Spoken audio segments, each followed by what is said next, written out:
de mi parte, pues es una caída en los ingresos en este momento a nivel mundial. Es un tema muy serio donde las personas, el comercio se ha detenido, donde los ingresos caen. Y esto es parte, cuando analizaba junto con Dicla acerca de compartir respecto de las implicaciones de una recesión económica en este momento con ocasión del COVID, cómo esto puede potenciar la vulnerabilidad de los fraudes en seguros.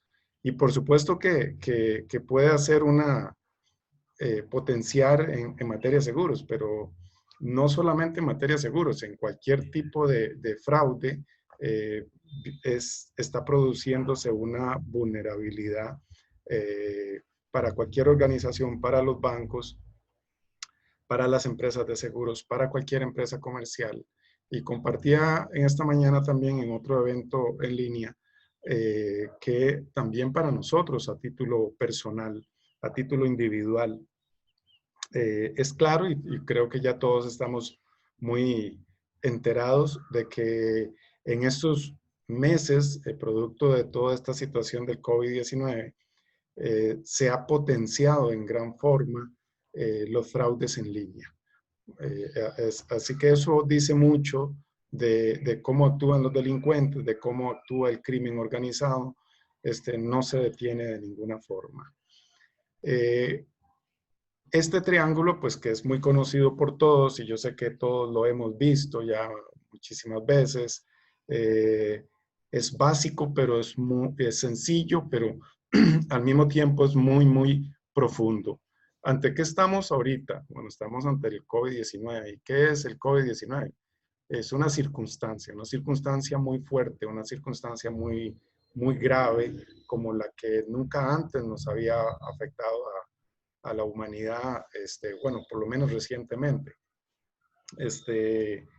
Y es una circunstancia que está provocando justamente una recesión económica. Y dentro del triángulo del fraude está el elemento referido a la necesidad percibida. ¿A qué se refiere esta necesidad percibida? Normalmente tiene que ver con presiones de carácter financiero, justamente, que en este caso es el COVID-19. Igual, pues en muchos otros situaciones existe el mismo elemento, tal vez en menor dimensión o en una dimensión más particular, más personal, pero igual esa necesidad percibida está ahí.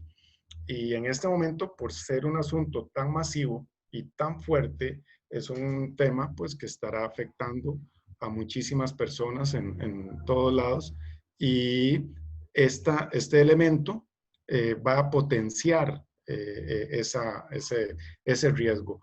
En el tema de los seguros, podríamos pensar que en este momento, en realidad, de acuerdo a lo que se ha estado observando y se ha estado viendo, al haber menos circulación de vehículos en las calles, pues hay menos exposición de riesgo a eventos y hechos de tránsito. Pero conforme esto vaya retornando y pensemos en esta presión financiera que tanto empresas pequeñas como organizaciones grandes o personas en términos particulares están experimentando, pues van a empezar a ver la oportunidad de obtener dinero de donde, entre comillas, pudiera ser, considerarse que pudiera ser más sencillo, más fácil. Entonces, este es un asunto que en este momento para las empresas aseguradoras pudiera ser que están en una relativa calma, no solamente desde el punto de vista de la tramitología de solicitudes de indemnización, sino que dentro de toda esa gama de procesos siempre van colados los reclamos irregulares. ¿Qué es lo que haría falta? Bueno, haría falta el tema de la oportunidad. En este momento la situación es más difícil. Igual está difícil en este momento para las empresas poder llevar a cabo sus investigaciones. La racionalización bueno, no varía mucho y no va a variar mucho respecto del hecho de que el individuo esté pensando de que pues tiene derecho, de que ha pagado mucho, de que esta es una situación muy seria, que esta es una situación muy delicada y que él no es así, pero que no está tan mal. Y este tipo de actividad delictiva, además, no está mal vista desde el punto de vista social, no es un delito que se persiga igual que otros delitos, pese a que al final las personas lo terminamos pagando todos. El tema es que en la relación de víctima, la sociedad no se siente víctima de este tipo de delitos. Ok, vamos a ver si por aquí vamos avanzando bien. Aquí déjenme ver cómo hago porque, Dicla, me entran constantes alertas acá, no sé cómo poder regularlo. Alertas me refiero a personas que están ingresando al Ok, chat. puedes dejar de ser host. ¿Y cómo lo hago? René, ¿podrías quitarle el host a Edwin, por favor? Sí, me suena constantemente y entonces Me interrumpe. me distrae. Para que te vean, tienes que darle ahí. Listo. Perfecto. Bueno, vamos a ver. Ok, en esa mañana tuvimos oportunidad también de compartir acerca de los desafíos principales que tenemos las organizaciones y, bueno, si nos enfocamos en el sector asegurador, del sector asegurador. Y dentro de esos desafíos podríamos mencionar en primera instancia la capacidad de hacer conciencia respecto de la posibilidad de ser víctimas, nosotros como individuos, las empresas, pero también los clientes de las empresas. Y en ese sentido, a los clientes les gusta saber que están que son clientes de un banco, de una compañía de seguros, que les da seguridad. Entonces, todas las organizaciones, todo el tiempo, son sumamente vulnerables de ser víctimas de cualquier tipo de estafa o fraude y actualmente por la tecnología. Entonces, el buen nombre o la imagen reputacional es sumamente valioso para todos. También es un importante desafío entender que el fraude es un delito que aglutina a gente inteligente y con tremenda capacidad de análisis y tremenda capacidad cognitiva. Entonces, no estamos enfrentándonos a un delincuente común al que pues arranca un bolso en la calle o actúa con otro tipo de modalidad. Estamos hablando de gente que estudia, de gente que analiza, de gente que evalúa los riesgos. Entonces no podemos subestimar a ningún delincuente. No se puede tratar con efectividad este tipo de riesgo de forma aislada. Esta ha sido una seria debilidad que se da en el sector asegurador y en otros sectores también. ¿Qué ocurre? Uno ve al caminar o al andar por distintas partes de Latinoamérica la forma en que se comportan las empresas y cada una en función de los objetivos comerciales y en función de sus objetivos especialmente de esa línea, están muy preocupados, y estoy hablando de cualquier tipo de organización, pero ustedes lo colocan en el contexto que consideran más apropiado para sus actividades. Están muy preocupados todos por su espacio, por su cartera, por decirlo así, por su pequeño mundo, y no se preocupan por entender que en temas de delitos, en temas de fraudes, estamos hablando de temas delictivos, estamos hablando de temas país que afectan a las naciones incluso. Entonces, que en este tipo de asuntos no se compite en precios y servicios, pero el trabajar de manera aislada, atender este riesgo de manera aislada, no contribuye a ser efectivos realmente. Puede ser que una organización X tenga un manejo adecuado, pero el delincuente va a estar rotando de una empresa a otra, de un intermediario de seguros a otro, de un banco a otro, buscando las debilidades. Y pues ellos también hacen sus trabajos de inteligencia. En ese sentido, y mientras se mantenga una visión fragmentada de la atención de esta problemática, el éxito es incierto, es aislado y de repente en algunos casos podría ser casi que una lotería. El delito como comportamiento humano es mutante, es dinámico, es un modo o es un estilo de vida para muchas personas, para muchas organizaciones. Este tema yo lo he compartido en diferentes oportunidades. Las personas en algún momento de su vida, por distintos factores de carácter socioeconómico, psicológico, de otra índole que no entraríamos a valorar en este momento, toman las decisiones de vivir en actividades de carácter lícito o en actividades de carácter ilícito. Entonces, de esta forma se asume un estilo de vida. Hay que tomar en cuenta que penosamente durante muchísimo tiempo y con más énfasis en en la última década, digamos, para no irnos muy lejos, ahí se ha hecho de la actividad delincuencial una actividad casi heroica a nivel mediático.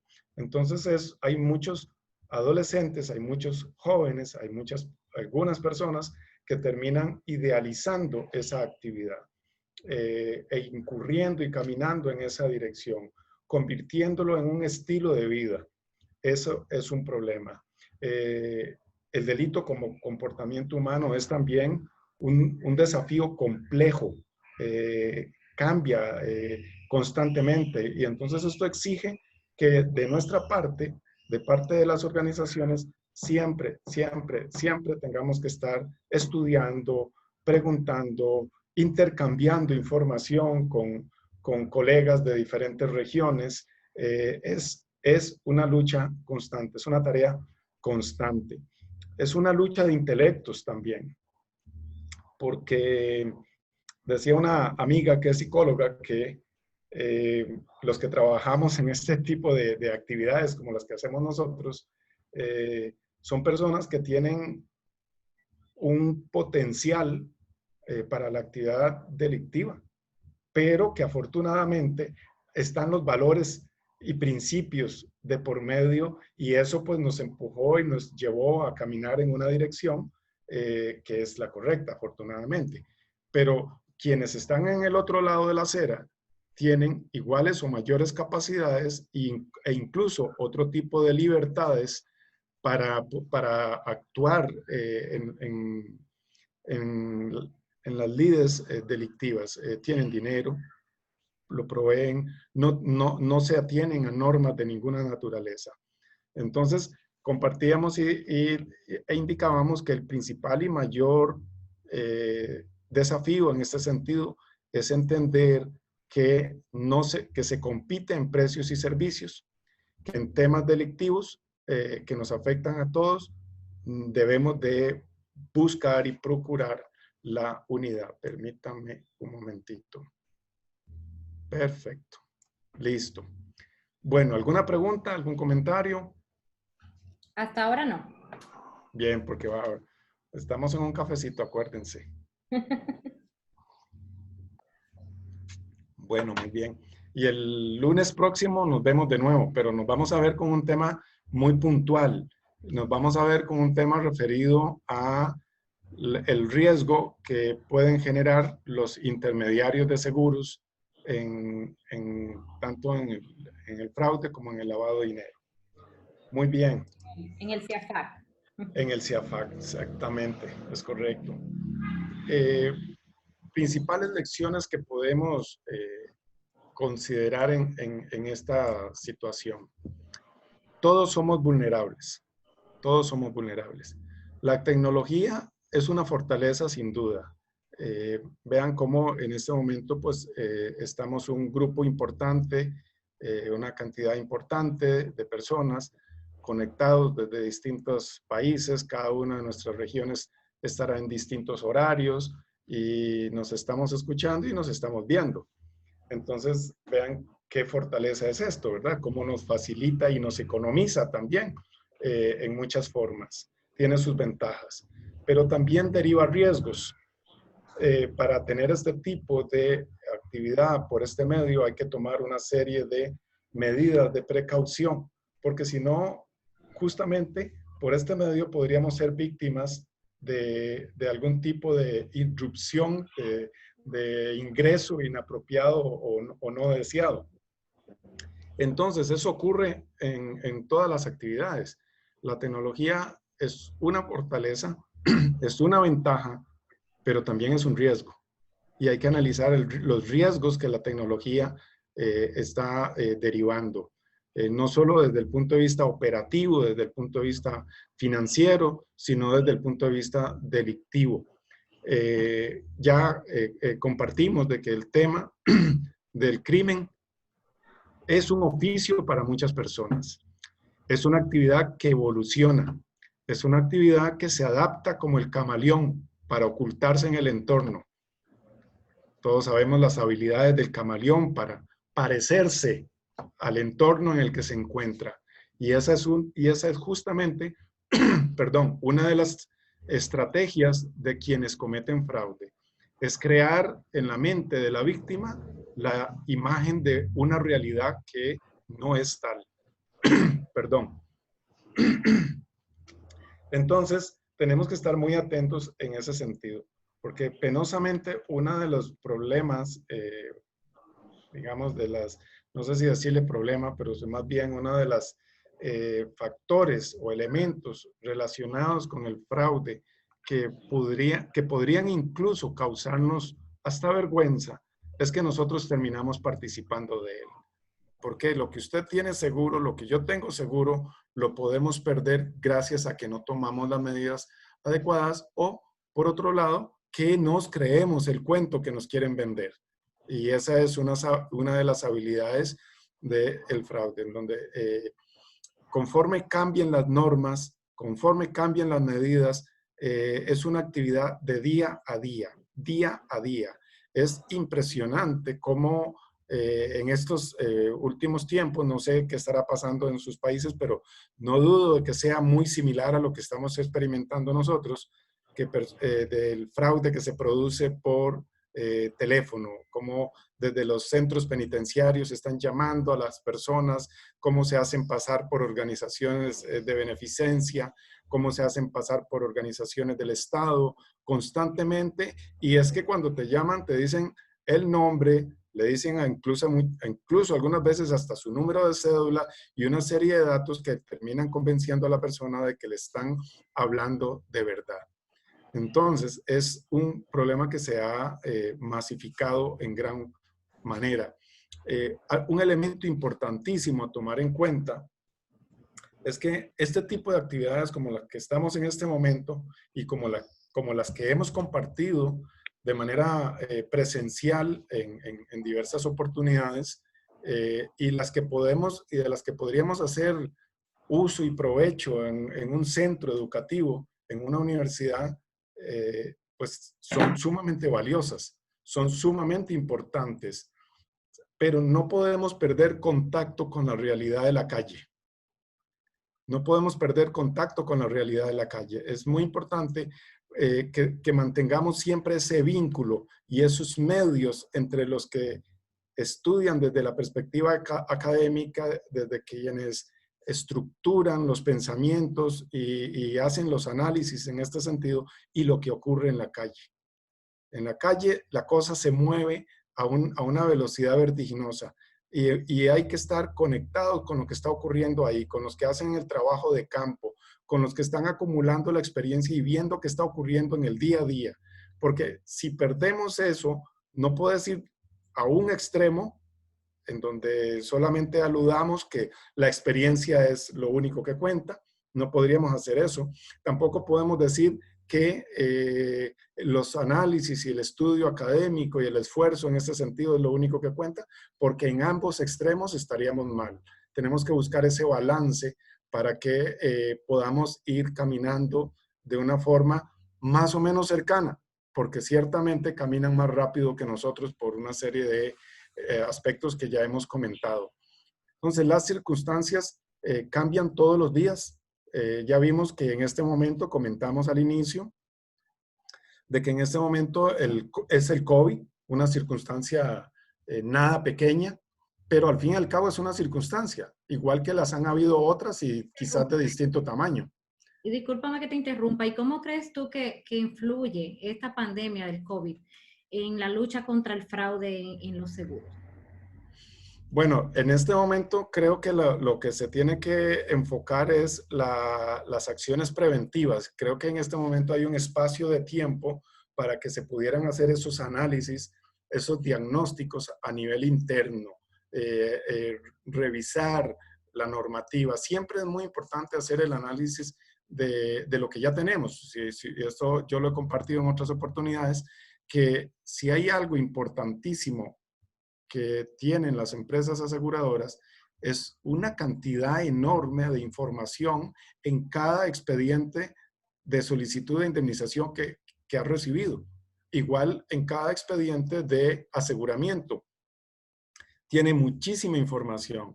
Entonces, ¿qué debe de hacerse? Bueno, un diagnóstico de los periodos hacia atrás, qué tenemos, qué ha pasado, qué patrones de comportamiento hay.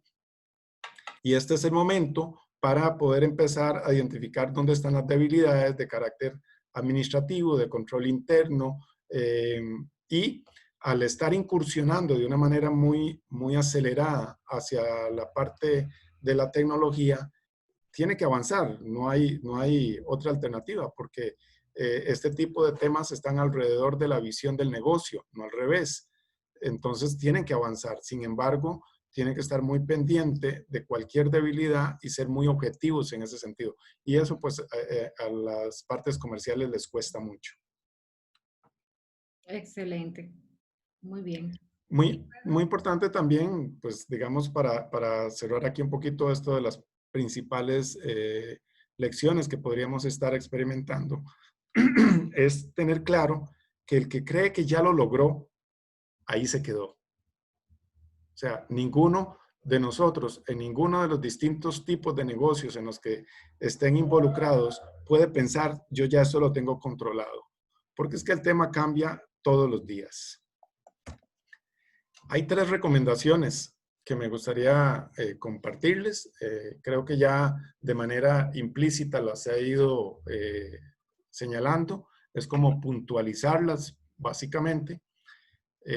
Y bueno, la primera es no dejar de estudiar, capacitarse en el tema, buscar capacitación para sus organizaciones permanentemente, estudiar las vulnerabilidades del negocio en el que usted se encuentra. Usted conoce su negocio, en el negocio en el que usted se encuentra, usted lo conoce. Y una pregunta muy importante que debiera de hacerse a usted mismo es, ok, si usted fuera un delincuente, ¿por dónde le entraría al negocio? Y si usted conoce su negocio, usted sabe dónde está la debilidad.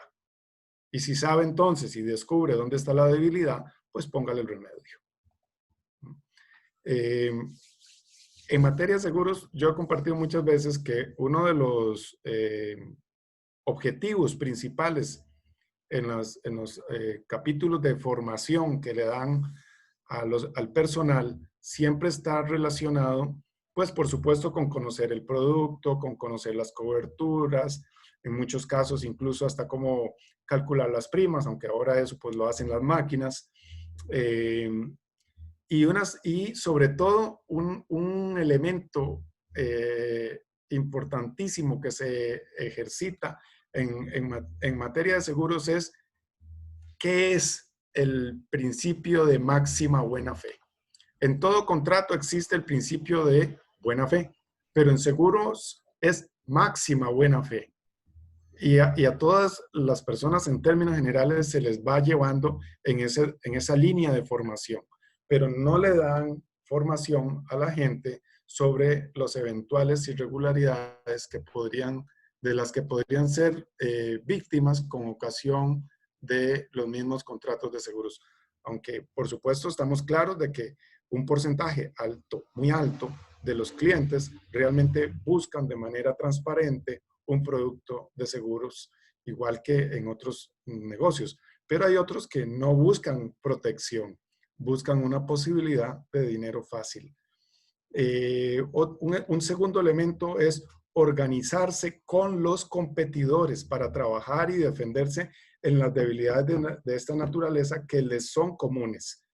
Y esto tal vez puede resultar un poco difícil porque pues, las empresas no estilan o procuran evitar hasta cierto punto entablar cierto tipo de relación de confianza con sus competidores.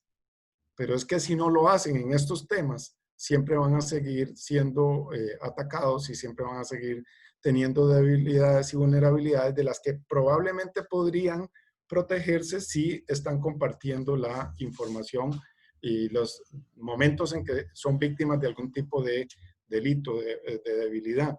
Edwin, ¿puedo interrumpir un momento? Claro, Marco, adelante. Ya que estás en ese tema, yo creo que es vital que los competidores pertenezcan a una asociación que los represente, donde se puedan hablar, ya sea durante almuerzos, desayunos o comidas, sobre los temas que son comunes hacia ellos. Así que es una forma de organizarse para trabajar y defenderse de sus debilidades. Y eso es correcto. Que hacemos en FIBA. Es correcto. Esa es la línea, esa es la línea. No es organizarse o tener algún tipo de organización o asociación que no se dedique a lo mismo que se dedica el negocio, para que no se vean ahí como una competencia, sino más bien que tengan la visión de que esto sea para protegerse las espaldas de manera conjunta. Hacerse asesorar es muy importante, diagnosticar sobre los riesgos operativos, tecnológicos, que comentábamos anteriormente, considerando los mecanismos integrales de prevención. Creo que por aquí vamos en ese sentido. Es difícil lograr esto porque para que las distintas empresas tengan confianza en una tercera empresa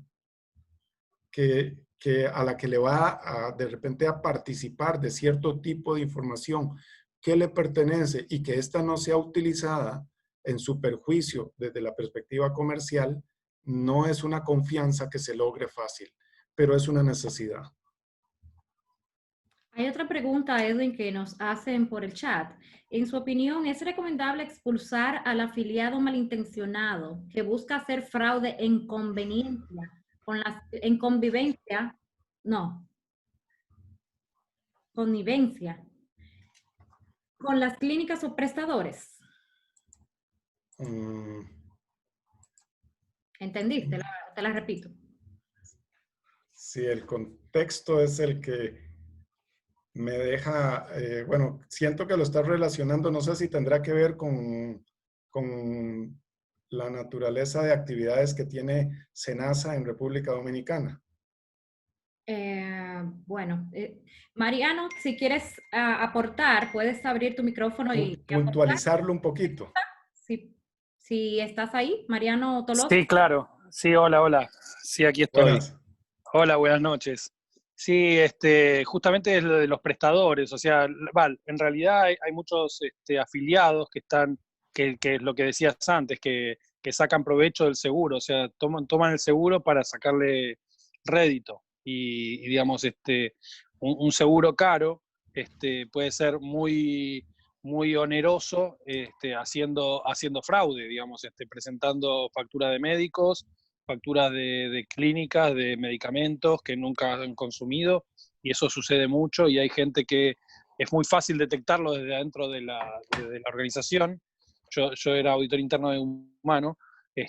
Lo que está pasando es eso, pero después lo que tú decías antes también de la parte comercial, que no quieren expulsar a esos afiliados, o sea, los defienden, y también a las clínicas que ayudan con ese fraude. O sea, hay Ok. infinidad de fraudes en el área médica, sobre todo en los seguros médicos hay muchísimo fraude. O sea, las prestaciones que se reportan, en general, hasta un 50% de las prestaciones no son las que realmente se hicieron.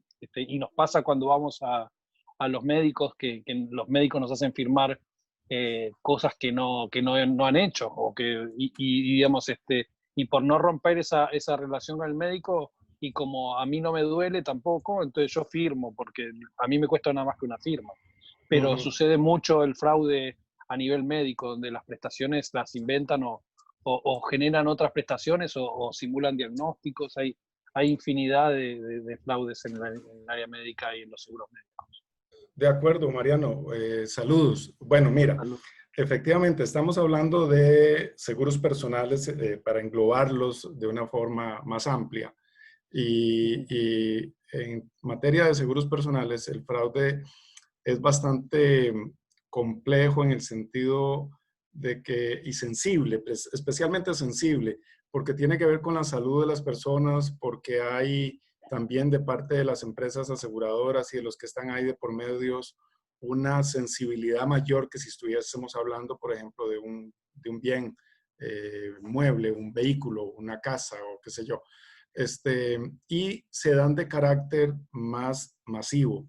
Entonces, para poder resolver y decidir los mecanismos de investigación de este tipo de casos, es importante hacer un trabajo de análisis de toda la cartera, del comportamiento siniestral de la cartera de la empresa aseguradora, para poder empezar a establecer las variables objeto de análisis, para ver por dónde puede estar el problema. Y de esa manera ir bajando para ir identificando patrones de comportamiento, para ir identificando problemas más puntuales. Y al llegar a los problemas más puntuales, pudiera ser que efectivamente, como señalas, esta persona tenga una alta incidencia en reclamos. Es como le llaman por acá, policonsultante. Es un policonsultante. Entonces, este tipo de personas, ya usted los tiene identificados. Ok, tiene que hacer un balance, la empresa debiera de hacer un balance de costo-beneficio en el primaje versus prima y sobre todo de los comportamientos del cliente, en el sentido de que se pueda determinar si en su actividad hay una actitud de carácter doloso o son asuntos que se derivan más por la circunstancia de un tema de salud y que se pueda revisar más específicamente para que al final puedas llegar a tomar la decisión, si no, este cliente definitivamente es mejor que quede fuera. Ahora, fíjense que no es lo mismo que valoremos a un cliente en una entidad aseguradora que solamente se dedica a la línea de seguros personales que una entidad aseguradora que es multilínea. Entonces, el cliente siempre hay que verlo de manera integral y hay que valorar pues una serie de cosas que tendría que valorarse a lo interno. Pero para mí es clave valorar la intencionalidad del individuo. Cuando hay dolo, la cosa cambia. Cuando es un tema de carácter circunstancial y puede deberse, y le pongo un ejemplo que no tiene que ver con seguros personales, es un ejemplo que tiene que ver con el seguro de automóviles. En el caso del seguro de automóviles hay personas que a cada rato tienen un accidente, a cada rato chocan, a cada rato tienen un evento, pero el problema no es que haya dolo, es que tiene impericia para manejar, es una persona torpe para manejar. Entonces, eso no quiere decir que ya por eso entonces yo le voy a quitar el seguro y ya lo voy a echar como cliente. De repente tendré que hacerle un ajuste en la prima, un ajuste en el deducible, no sé, algún otro tipo de medidas que me compense un poquito ahí y que empuje al asegurado a procurar él también manejar mejor su riesgo. Pero es un tema que hay que verlo ya de forma más particular para que al tomar una decisión sea una decisión también no solamente valorada desde los especialistas de control del fraude, sino incluso con la parte comercial. Perfecto, gracias Edwin. También tenemos otra pregunta. Sonia Tequeya nos pregunta que si en esta época de COVID existen negocios o actividades que no son de imposible amparo, o a nivel internacional, si han expedido alguna orientación para las compañías de seguro que les indique incorporar nuevas exclusiones. Bueno, lo que se ha podido ver a nivel internacional es que hay algunos contratos de seguros en algunas compañías que sí tienen cobertura. Que esto no tenía una exclusión. También, al final, en este momento, pues hay que considerar de que este tema, el riesgo las consecuencias por el riesgo de una pandemia, era un riesgo pues que probablemente sí lo conocíamos que existía porque lo hemos escuchado, porque sabemos de algunas cosas que han ocurrido en el pasado, pero no estaba siendo objeto de cobertura. Es posible que sea objeto de cobertura, pero responderte así tan puntualmente es muy difícil porque eso depende de, bueno, de los productos que existan en las diferentes compañías en los distintos países, y que en algunos casos, como les reitero, sí hay cobertura, algunos seguros sí incorporan, no como COVID-19, pero sí que en este tipo de riesgo hay cobertura médica especialmente. Muchas compañías en este momento pues están teniendo también un trato especial, un trato, digamos, flexible en una serie de asuntos propios de su negocio con sus clientes. Muy regulado, pero es un asunto que están manejando de forma muy particular. Ahora, para cerrar, en tanto sea un riesgo, acuérdense de que el negocio de cualquier compañía de seguros en cualquier parte del mundo es adquirir riesgos. Entonces, ¿cómo va a adquirir riesgos? Bueno, el riesgo se estudia, el riesgo se analiza, el riesgo se calcula. De esa forma se establece el posible impacto, se establecen las primas, se hacen los estudios de mercado y en función de eso se establece el tipo de cobertura que podría brindarse al mercado en sentido general. Así que de repente de aquí hacia adelante es muy probable, es muy posible que todas las compañías ya están trabajando en diseñar coberturas que permitan ofrecerlas a los clientes. Pero en principio, siempre acuérdense de esto. Yo lo digo de esta manera. Las empresas de seguros no venden pólizas. Las empresas de seguros compran riesgos. Esa es la clave de su negocio. Comprar riesgos. Las pólizas es un documento mediante el cual se formaliza y se le da legalidad a las reglas del juego en esa transferencia de riesgo. Muy bien, realmente son las cosas que estamos viendo hoy en día. Y en tu experiencia en la lucha contra el fraude que tú has tenido, Edwin, que es una vasta experiencia por 35 años, pues trabajando en esta área, pues mucho. ¿Cuál tú dirías que es el principal desafío al que se enfrentan las compañías de seguro e instituciones intermediarias en medio de esta pandemia? Creo que el principal desafío, especialmente en este momento, pero diría que en cualquier momento, sin embargo, creo que estas circunstancias están obligando o empujando a todas las organizaciones de los distintos sectores a poner mucha atención a este tipo de riesgos. ¿En qué consiste y cuál sería la clave del principal desafío? Es tener confianza entre sí a pesar de tener competidores. Eso es el principal desafío, lo que comentábamos hace un rato. ¿Por qué? Pues para poder protegerse de manera apropiada, definitivamente requiere ganar confianza entre los competidores. Les voy a contar algo muy interesante que ocurre en el deporte del ciclismo. El deporte del ciclismo hay muchas personas que lo consideran sumamente peligroso y ustedes, y tienen razón, porque si te caes a 80, 70, 90 kilómetros por hora en un descenso, en donde hay guindos y hay barrancos a los lados de la carretera, es mortal. Sin embargo, el deporte del ciclismo es uno de los deportes más solidarios que hay.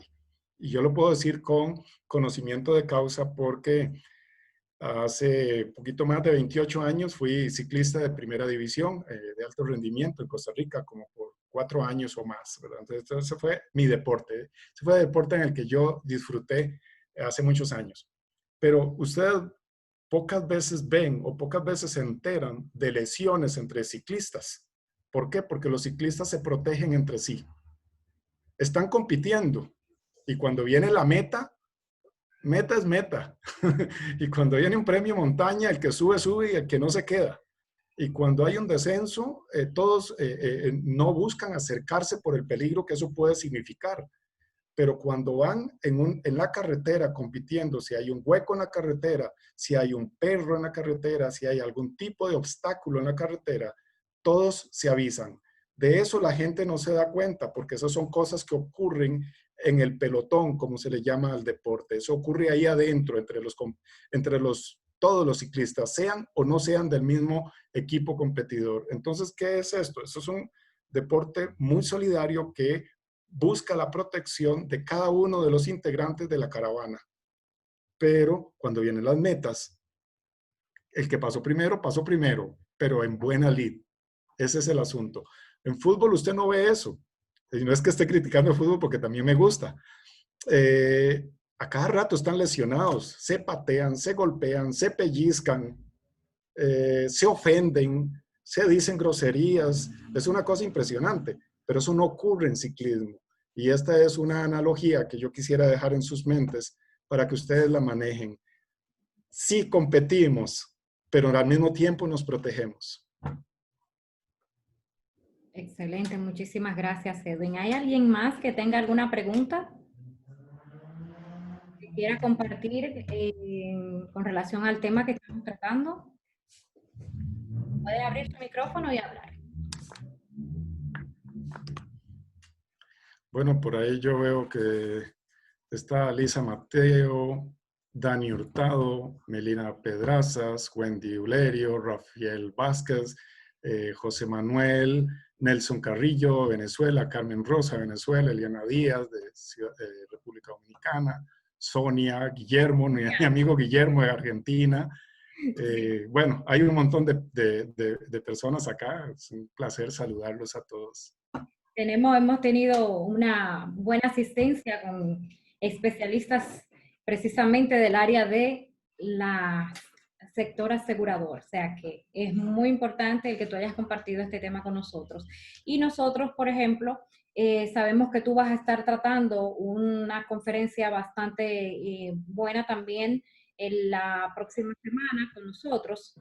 El lunes, quisiera mencionarles, el domingo empieza el Congreso Internacional Antifraude, Anticorrupción y Compliance y estaremos aquí hablando precisamente con Edwin de la ética profesional del intermediario de seguros frente al riesgo de fraude y lavado de activos. Eso va a ser el lunes 29 de este mes a las 11:15 de la mañana. O sea, este lunes que viene a las 11:15 de la mañana estaremos con Edwin Granados nuevamente por esta misma vía, pero ya no a esta hora. Y, ¿verdad, Edwin? Es correcto, ya más temprano. Perfecto. Bueno, ¿Y de qué vas a hablar tú entonces? ¿Cuáles son los tópicos principales de ese tema? ¿Qué tú dirías? ¿Qué invitación le harías al público que está aquí hoy con nosotros para que no se pierdan y puedan participar en esas conferencias, en ese congreso que tendremos que es tan importante? es un tema muy sensible para el mercado asegurador Le voy a decir por qué. Resulta que a diferencia de la banca, claro, hay algunas diferencias, pero hay muchas similitudes también. Pero el intermediario de seguros, si yo utilizo la palabra intermediario de forma genérica, podríamos estarnos refiriendo a los corredores, a los agentes de seguros independientes. Hay distintos nombres en Latinoamérica y en otras regiones para aquel que productores de seguros les llaman en Argentina, y así sucesivamente, ¿verdad? Entonces, pero yo los englobo todos dentro del término intermediarios. ¿Por qué razón? Porque ellos son los que promueven los productos para una compañía de seguros X, Y o Z. Ese rol es un rol sumamente importante, es inherente al sector asegurador, a la vida del negocio de los seguros. Ellos han estado ahí siempre y aquí están y seguirán estando, ¿verdad? Porque además, pues parte de su rol y su función es brindar un servicio de calidad y un servicio de asesoría y de excelencia hacia toda la comunidad que puede ser sujeta del beneficio de cobertura de cualquier tipo de seguros. Sin embargo, es claro también de que dentro de todos estos intermediarios, como en todas las distintas actividades que hay quienes son muy honestos, afortunadamente, pero hay quienes no lo son. Y hay quienes se prestan y participan en actividades que facilitan negocios ilícitos para quienes los procuran, en perjuicio de la compañía de seguros para la cual estén trabajando o a la que le estén intermediando. Entonces, es un elemento bastante delicado y bastante sensible porque no solamente ellos se defienden con gran garra y está muy bien que lo hagan, sino que por supuesto a lo interno de las empresas de seguros pues también tienen claro de que son instrumentos y son personas que tienen un rol sumamente importante para la empresa de seguros.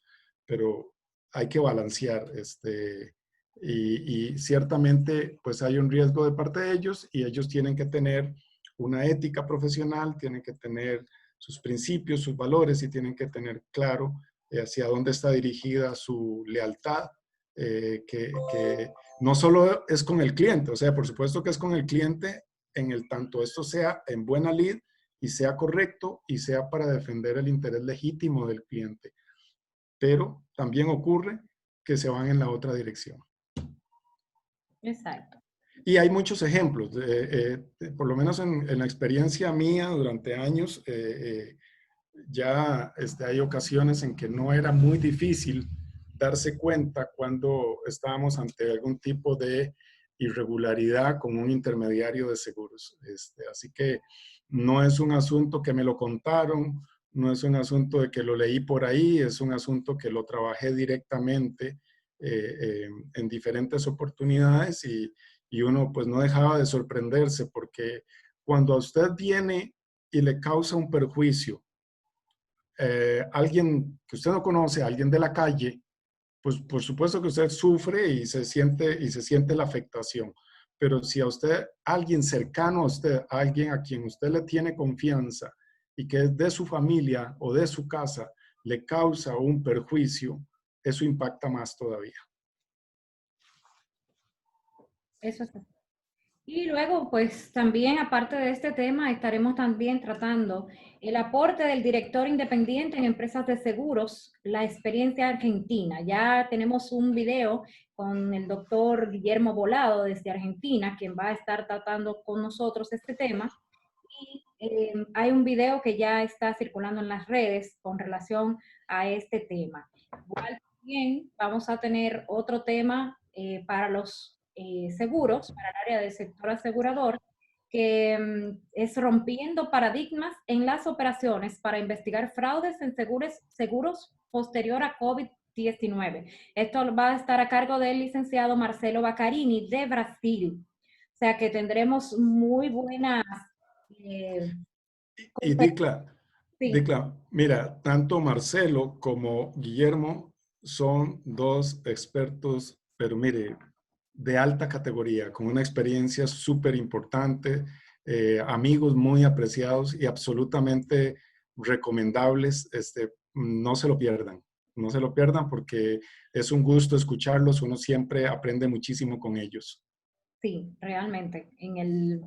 Lo tuvimos presente en el COPADES 2019 en Punta Cana. Creo que Guillermo está presente con nosotros hoy ahí también. Y fueron dos expositores maravillosos. O sea que en el CIAFAC también vamos a aprovechar de esas ponencias de esos dos especialistas, tres contigo, que van a ser muy, muy instructivas para todos nosotros en el área del sector asegurador, la prevención de fraude y prevención de lavado de activos y financiación del terrorismo. Así que agradecemos muchísimo la excelente iniciativa que has tenido con nosotros, Edwin, y de verdad que estamos muy orgullosos de tenerte dentro de nuestro staff de facilitadores. A la vez también le damos las gracias a todos los que se pudieron unir con nosotros en esta noche. Esperamos que para la próxima semana también podamos tenerlos a ustedes aquí. Hay, creo que una última pregunta que me gustaría ya para finalizar, bueno, nos quedan todavía 3 minutos. Dice, en conglomerados económicos o grupos empresariales se tienen las fiduciarias y en este mismo grupo tienen aseguradoras. ¿Es correcto que la aseguradora del mismo grupo asegure los negocios que suscribe la fiduciaria? Bueno, vamos a ver, cuando eso ocurre tienen que haber todas las normas de gobierno corporativo. Tienen que estar claramente delimitadas las ámbitos de competencia, son negocios diferentes. No podríamos decir que esté mal, que sea incorrecto. Lo que sí tiene que garantizarse es que las normas de gobierno corporativo sean lo suficientemente claras y sólidas como para que no dé espacio ni lugar a que se considere que haya tráfico de influencias o haya irregularidades ni nada por el estilo. O sea, eso tiene que tener una estructura muy bien conformada de gobierno corporativo. Excelente. Pues yo creo que es todo por hoy. Agradecemos muchísimo nuevamente la participación de todos ustedes, haberse unido a nosotros en esta noche y tarde para los que están en algunos sitios como Edwin, que está en Costa Rica y todavía yo creo que es de tarde ya, ¿verdad, Edwin? Bueno, aquí son las 6:30 de la noche, 6 de la Ah, de la tarde. noche ya. Sí. Bueno, pues agradecemos que estén aquí todavía con nosotros. También les pedimos que por favor los que no hayan confirmado puedan enviar sus correos electrónicos al correo info@cesinternacional.com. Ya lo copié por ahí por el chat para que puedan entonces recibir siempre como esta y otros días, los miércoles y también algunos martes, 2 veces al mes, del cafecito del compliance y del programa de capacitación de membresías que tenemos, Virtual Suite. Así que estaremos con ustedes nuevamente el próximo miércoles a esta misma hora, pero estaremos en el CIAFAC. Así que desde el domingo, los que están ya inscritos para trabajar con nosotros en el CIAFAC, los esperamos y los que no, pues entonces esperamos que se inscriban lo antes posible para que puedan aprovechar de esta instrucción, de estos expositores que van a estar con nosotros. ¿Verdad, Guillermo? ¿Cómo están? ¿Cómo estás, Guillermo? Desde Argentina, Guillermo Volado. Qué alegría verlo. Te felicito, Edwin. Muy buena exposición. Guillermo, qué gusto saludarlo. Un placer, como siempre. Igualmente. Muchas gracias y esperamos que todos ustedes puedan tener una feliz noche. Muchas gracias, saludos a todos, que la pasen bien. César Marmolejos, ¿cómo estás? Antonio Abreu, mi amigo Amin Montero, ¿cómo estás? Carmen Rosa. Dicla, buenas noches. Buenas noches, Antonio, ¿cómo te sientes? Hola, Perdón que ingresé porque tenía otra conferencia ahora, pero el tema yo sé que era muy importante Sí, y realmente me lo perdí, pero yo voy a estar pendiente para si hay otra sección por ahí para integrarme con ustedes. recuerden que nosotros tenemos el YouTube, el canal de YouTube de CES Internacional, y esta conferencia ha sido grabada y vamos a estar compartiéndola en YouTube. Así que pueden, los que quieran volver a repasar lo que se trató esta noche, lo pueden buscar en YouTube. Y los que no, pues